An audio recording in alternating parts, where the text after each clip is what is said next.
Hello friends, welcome to study कर। मैं हूं आपका दोस्त प्रभाकर। आज के इस महत्वपूर्ण लेक्चर में हम आपके साथ डिस्कस करने वाले हैं 9 मार्च 2024 के मोस्ट इंपॉर्टेंट करंट अफेयर्स के क्वेश्चन। तो आप इस पूरे लेक्चर को बहुत ही ध्यान से लास्ट तक जरूर देखिएगा। चलिए आज का पहला और इंपॉर्टेंट क्वेश्चन डिस्कस करते हैं। पहला क्वेश्चन है, राष्ट्रपति द्रौपदी मुर्मू जी ने सुधा मूर्ति को किस सदन के लिए नॉमिनेट किया है? आंसर हो जाएगा राज्यसभा। तो राष्ट्रपति द्रौपदी मुर्मू जी ने अभी हाल ही में सुधा मूर्ति जी को राज्यसभा के लिए नॉमिनेट किया है, यानी कि सुधा मूर्ति अब राज्यसभा की मनोनीत सदस्य बन गई हैं। तो इन्फोसिस के को फाउंडर नारायण मूर्ति की पत्नी है सुधा मूर्ति जी, तो उन्हें अब राज्यसभा का सदस्य बनाया गया है मनोनीत करके। दोस्तों, सुधा मूर्ति इन्फोसिस फाउंडेशन की अध्यक्ष होने के साथ साथ एक टीचर भी हैं और एक बेहतरीन राइटर भी है। उनका जन्म 19 अगस्त 1950 को सिगांव कर्नाटक में हुआ था। 2006 में उन्हें पद्मश्री दिया गया था और 2023 में उन्हें पद्म भूषण से सम्मानित किया गया था। यहां पर बात आई है इन्फोसिस कंपनी की। तो टेक्नोलॉजी से जुड़ी हुई यह कंपनी है। इसकी स्थापना हुई थी 1981 में। इसका हेडक्वार्टर है बेंगलुरु कर्नाटक में। बात आई है राज्यसभा की। तो राज्यसभा से रिलेटेड कुछ इंपॉर्टेंट फैक्ट डिस्कस कर लेते हैं। तो भारतीय संविधान के अनुच्छेद 80 में राज्यसभा के गठन का प्रावधान किया गया है। राज्यसभा के सदस्यों की अधिकतम संख्या 250 हो सकती है, कई बार एग्जाम में पूछा गया है, परंतु वर्तमान में ये जो संख्या है वो है 245। इनमें से 12 सदस्य जो होंगे वो राष्ट्रपति जी के द्वारा मनोनीत किए जाएंगे और ये सदस्य विज्ञान, कला, समाज सेवा से जुड़े होंगे। राज्यसभा में एससी और एसटी के लिए कोई भी सीटें आरक्षित नहीं की गई हैं। राज्यसभा एक स्थायी सदन है जिसका विघटन नहीं होता है। जिस प्रकार से लोकसभा विघटित हो जाती है, लेकिन राज्यसभा विघटित नहीं होती है। दोस्तों, राज्यसभा के 1/3 सदस्य हर दूसरे साल सेवानिवृत्त हो जाते हैं। दोस्तों, एक पॉइंट और याद रखिएगा कि वर्तमान में राज्यसभा के सभापति कौन है? जगदीप धनखड़ जी। क्योंकि जो भी व्यक्ति उपराष्ट्रपति होगा भारत का, वही व्यक्ति राज्यसभा का सभापति होगा। और हरिवंश नारायण सिंह वर्तमान में राज्यसभा के उपसभापति हैं और राज्यसभा को अपर हाउस भी बोला जाता है। ठीक है, तो ये पॉइंट आप राज्यसभा से रिलेटेड नोट कर सकते हैं। आप इस पूरे लेक्चर को बहुत ही ध्यान से लास्ट तक देखिएगा। लास्ट में आपसे क्वेश्चन पूछा जाएगा जिसका आंसर कमेंट बॉक्स में देना है। अगर आप चैनल पर पहली बार आए हैं तो सब्सक्राइब कर लें, बेल आइकॉन भी दबा लें, जिससे आपको समय पर सबसे पहले नोटिफिकेशन मिल सकेगा। दोस्तों, आप हमारे व्हाट्सएप चैनल को भी ज्वाइन कर सकते हैं, उसका लिंक डिस्क्रिप्शन बॉक्स में दिया गया है। इसके अलावा आप हमसे टेलीग्राम पर भी जुड़ जाइएगा। टेलीग्राम पर जुड़ने के लिए आपको टेलीग्राम पर जाना है, स्टडी कर ऑफिशियल सर्च करना है, तो वहां पर आपको हमारा चैनल मिल जाएगा। उससे ऐड हो जाना है तो आपको स्टडी कर से रिलेटेड पीडीएफ मिल जाएंगी। इसके अलावा आप हमारा ऐप भी डाउनलोड कर सकते हैं। ऐप का लिंक डिस्क्रिप्शन बॉक्स में दिया गया है। तो ऐप पर आपको paid course, ebook, test series, PDF class note, daily quiz, ये सभी मिल जाएगा। दोस्तों, मंथली करंट अफेयर्स की ई बुक को भी लॉन्च कर दिया गया है, हिंदी और इंग्लिश दोनों मीडियम में। और इसके अलावा ईयरली करंट अफेयर्स की ई बुक भी आपको ऐप पर मिल जाएगी। और साइंस और अन्य विषयों से रिलेटेड जो भी ई बुक हैं वो आपको ऐप पर उपलब्ध हैं, तो उन सभी को आप ऐप से प्राप्त कर सकते हैं। नेक्स्ट क्वेश्चन है, नेशनल क्रिएटर्स अवार्ड 2024 में cultural ambassador of the year का अवार्ड किसे दिया गया है? आंसर हो जाएगा मैथिली ठाकुर को।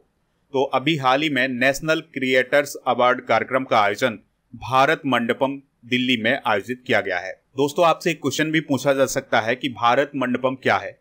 तो भारत मंडपम एक कन्वेंशन सेंटर है जो कि दिल्ली में स्थित है।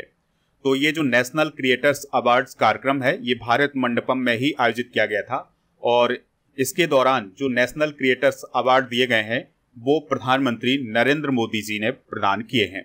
तो युवाओं को और उनकी क्रिएटिविटी को सम्मान देने के लिए यह अवार्ड पहली बार प्रदान किए गए हैं, यानी 2024 में पहली बार नेशनल क्रिएटर्स अवार्ड्स प्रदान किए गए हैं। दोस्तों, नेशनल क्रिएटर्स अवार्ड 20 कैटेगरी में प्रदान किए गए हैं।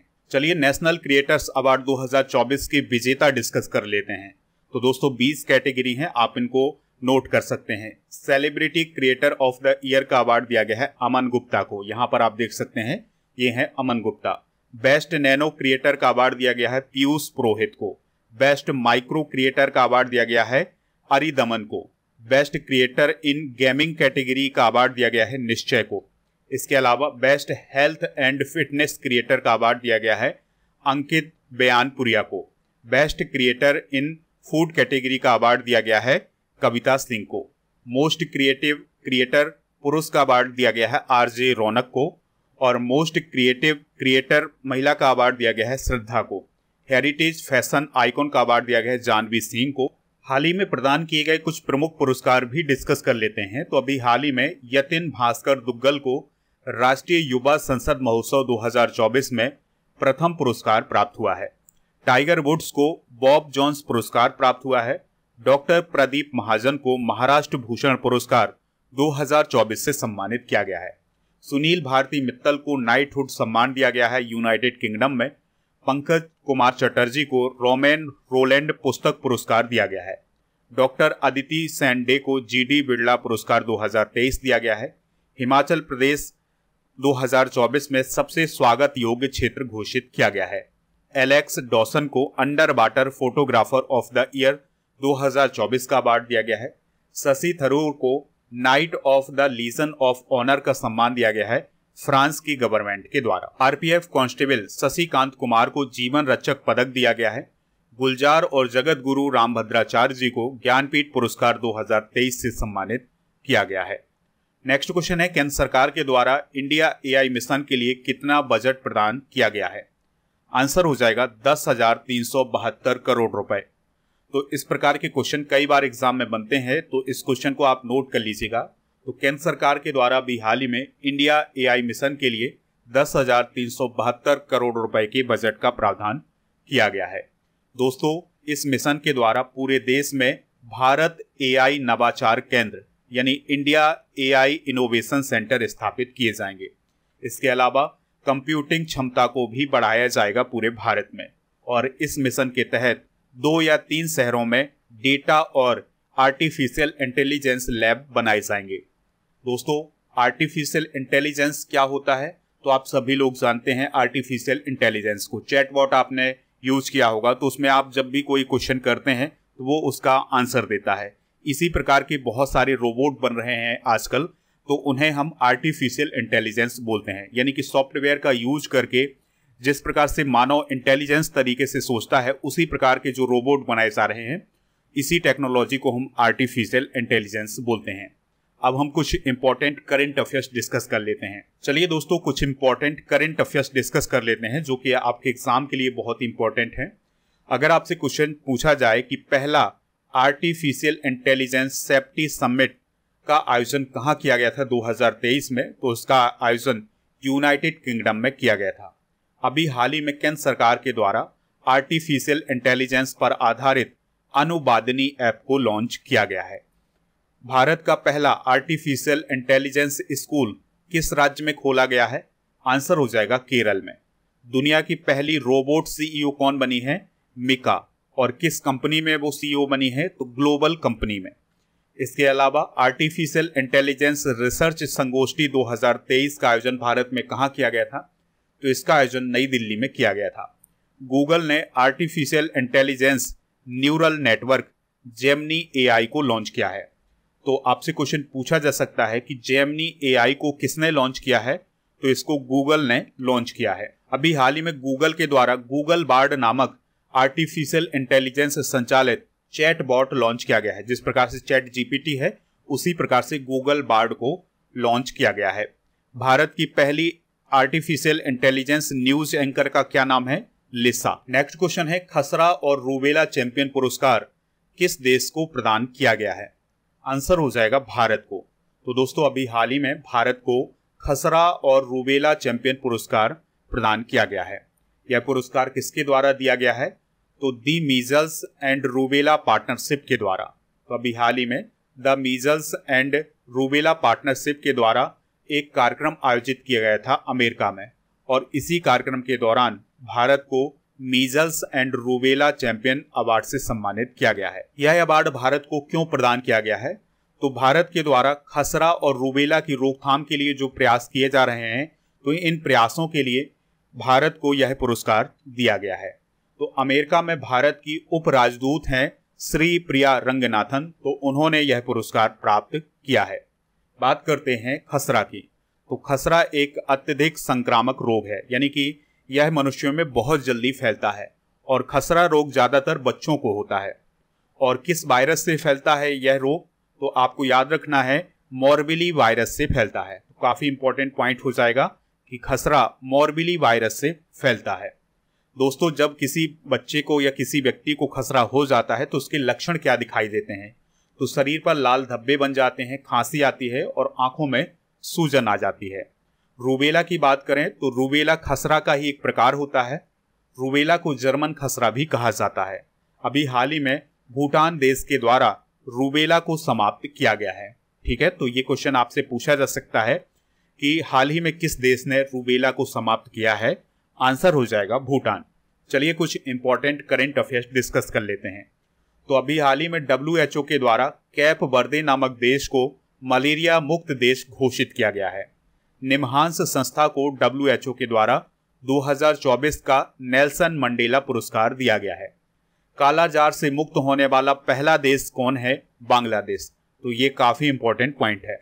इसके अलावा बांग्लादेश 2023 में लिम्फेटिक फाइलेरियासिस से मुक्त हो गया था, यानी कि 2023 में बांग्लादेश कालाजार से भी मुक्त हुआ है और लिम्फेटिक फाइलेरियासिस से भी मुक्त हुआ है। इराक के द्वारा अभी हाल ही में ट्रैकोमा नामक बीमारी को खत्म किया गया है और ट्रैकोमा को खत्म करने वाला इराक 18वां देश बन गया है।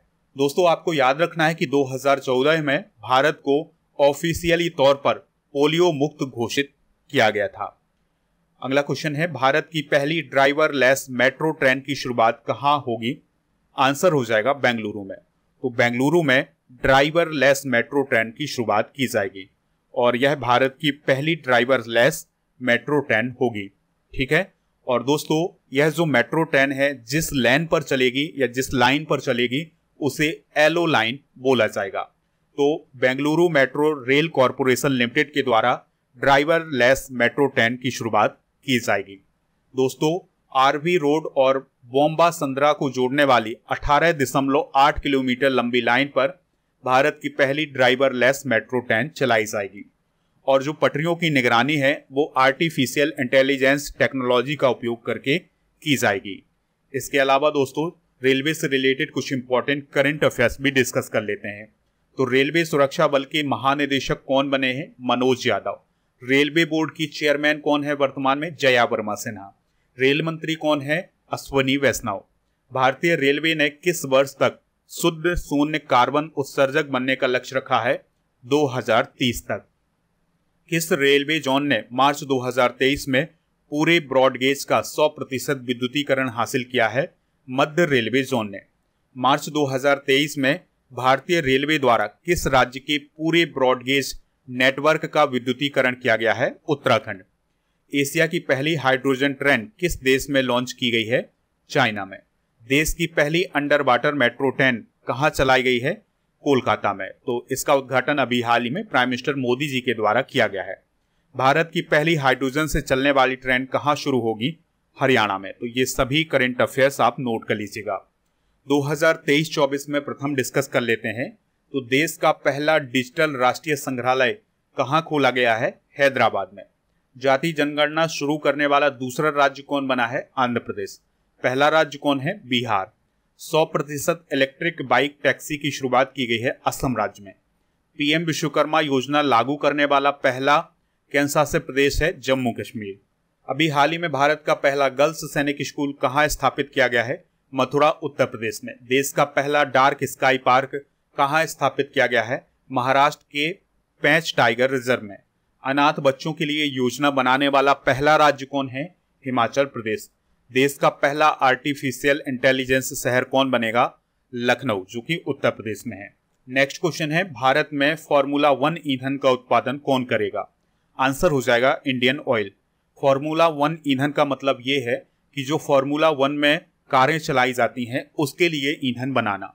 तो भारत की टॉप तेल कंपनी है इंडियन ऑयल कॉरपोरेशन लिमिटेड यानी IOC। तो उसके द्वारा अगले 3 महीनों में फॉर्मूला 1 रेसिंग कार के लिए ईंधन का निर्माण शुरू किया जाएगा। दोस्तों, अभी हाल ही में IOC के द्वारा एक पेट्रोल बनाया गया था, उसका नाम है स्ट्रॉम पेट्रोल। तो ये क्वेश्चन आपसे पूछा जा सकता है कि स्ट्रॉम पेट्रोल को किसने बनाया था? तो ये बनाया था IOC ने। और यह एक उच्च प्रदर्शन वाला ईंधन है। दोस्तों, स्ट्रॉम पेट्रोल का उपयोग किया गया था मोटरसाइकिल रोड रेसिंग में। इंडियन ऑयल कॉरपोरेशन की अगर हम बात करें तो इसको स्थापित किया गया था 30 जून 1959 को। हेडक्वार्टर है इसका नई दिल्ली में। इसके वर्तमान में अध्यक्ष हैं श्रीकांत माधव वैद्य। तो भारत सरकार के पेट्रोलियम और प्राकृतिक गैस मंत्रालय के स्वामित्व में एक भारतीय बहुराष्ट्रीय तेल और गैस कंपनी है कौन? Indian oil corporation limited. Next question है 10वीं भारत दक्षिण कोरिया संयुक्त आयोग बैठक में भारत की ओर से किसने हिस्सा लिया था? आंसर हो जाएगा एस जयशंकर ने। तो हमारे देश के विदेश मंत्री हैं एस जयशंकर जी। तो उन्होंने 10वीं भारत दक्षिण कोरिया संयुक्त आयोग की बैठक में हिस्सा लिया था और इस बैठक के दौरान भारत और दक्षिण कोरिया के बीच सेमीकंडक्टर और ग्रीन हाइड्रोजन को लेकर के चर्चा की गई है। इसके अलावा आपको याद रखना है कि भारत और साउथ कोरिया हिंद प्रशांत क्षेत्र पर ध्यान दे रहे हैं, यानी कि वहां पर जो भी रणनीति बनाई जा रही है वो दोनों देशों के द्वारा बनाई जा रही हैं। दक्षिण कोरिया से रिलेटेड कुछ इंपॉर्टेंट पॉइंट डिस्कस कर लेते हैं। तो दोस्तों, दक्षिण कोरिया एशिया महाद्वीप में ही स्थित है। कैपिटल इसकी सियोल है, काफी इंपॉर्टेंट पॉइंट है।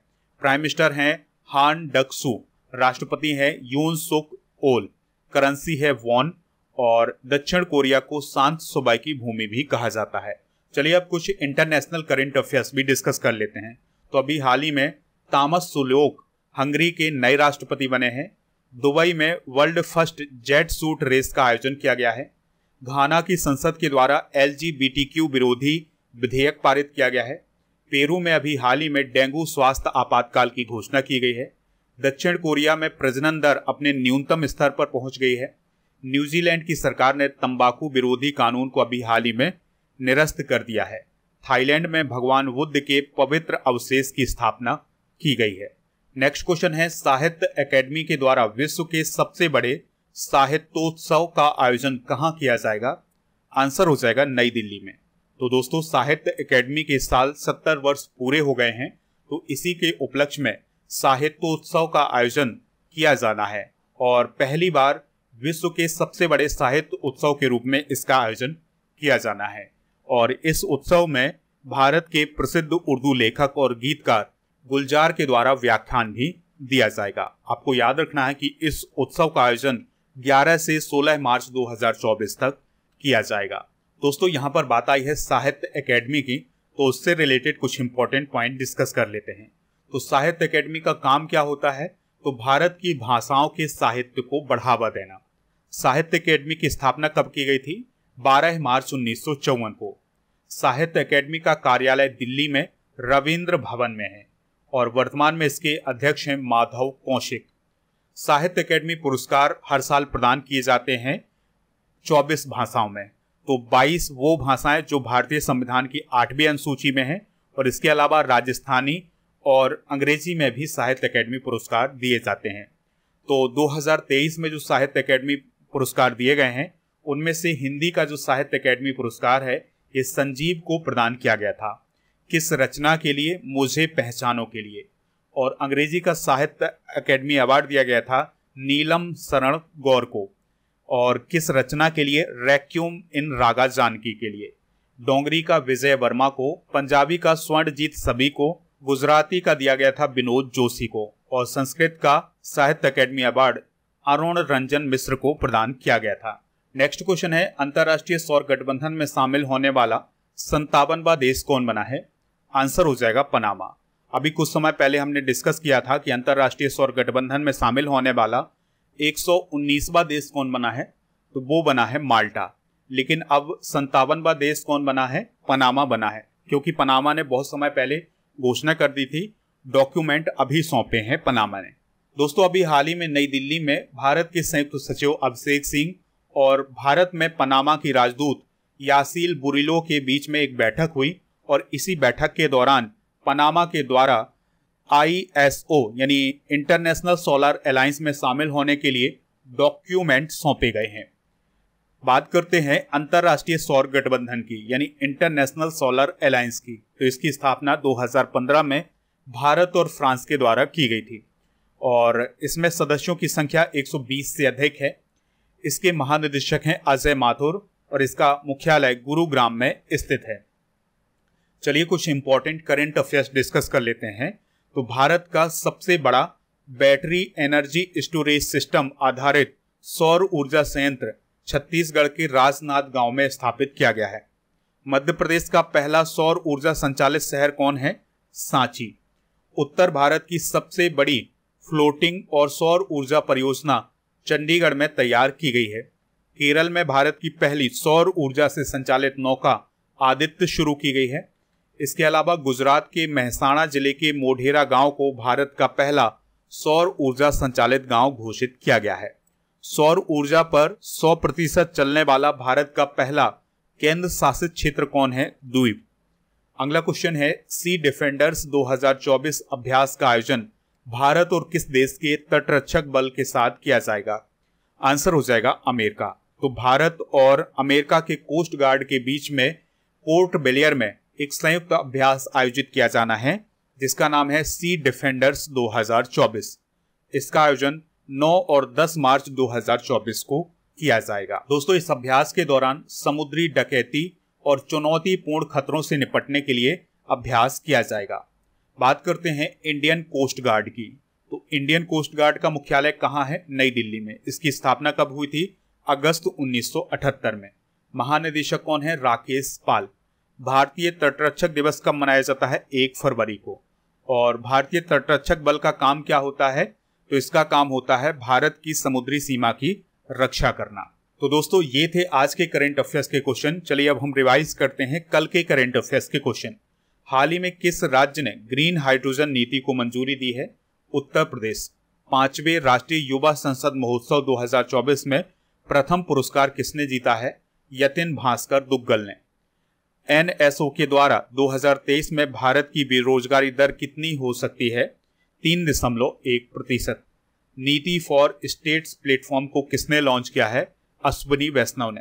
मीथेन सैट किसने लॉन्च किया है? स्पेस एक्स ने। भारत के साथ कौन सा देश रुपए में व्यापार करने पर सहमत हुआ है? इंडोनेशिया। विधवा पुनर्विवाह प्रोत्साहन योजना का उद्घाटन किस राज्य में किया गया है? झारखंड में। किस राज्य के माजुली मुखौटा को जीआई टैग दिया गया है? असम। अंतर्राष्ट्रीय महिला दिवस कब मनाया जाता है? 8 मार्च को। नरेश कुमार किस देश में भारत के राजदूत बने हैं? मॉरिटानिया में। दोस्तों, आज के जनरल नॉलेज के पिटारे में हम प्रधानमंत्री मोदी जी को प्राप्त सर्वोच्च पुरस्कार डिस्कस करेंगे। तो यह इसका पार्ट फर्स्ट है। कल इसका सेकंड पार्ट डिस्कस करेंगे। तो ऑर्डर ऑफ अब्दुल अजीज अल सौद पुरस्कार 2016 में सऊदी अरब के द्वारा दिया गया था। अमीर अनामुल्लाह खान पुरस्कार 2016 अफगानिस्तान के द्वारा प्रदान किया गया था। सियोल शांति पुरस्कार 2018 दक्षिण कोरिया के द्वारा दिया गया था। ग्रैंड कॉलर पुरस्कार 2018 फिलिस्तीन के द्वारा दिया गया था। चैंपियन ऑफ द अर्थ 2018 का अवार्ड यूनाइटेड नेशन के द्वारा दिया गया था। The King Hamad Order of the Renaissance Award 2019 Bahrain के द्वारा दिया गया है। Order of the Zayed Award 2019 UAE के द्वारा दिया गया है। Saint Andrew's the Apostle Award 2019 रूस के द्वारा दिया गया है। और Philip Kotler Award 2019 Kellogg School of Management के द्वारा दिया गया है। कल के करंट अफेयर्स में आपसे क्वेश्चन पूछा गया था कि एम युवा योजना किस राज्य में शुरू की गई है? आंसर हो जाएगा उत्तर प्रदेश।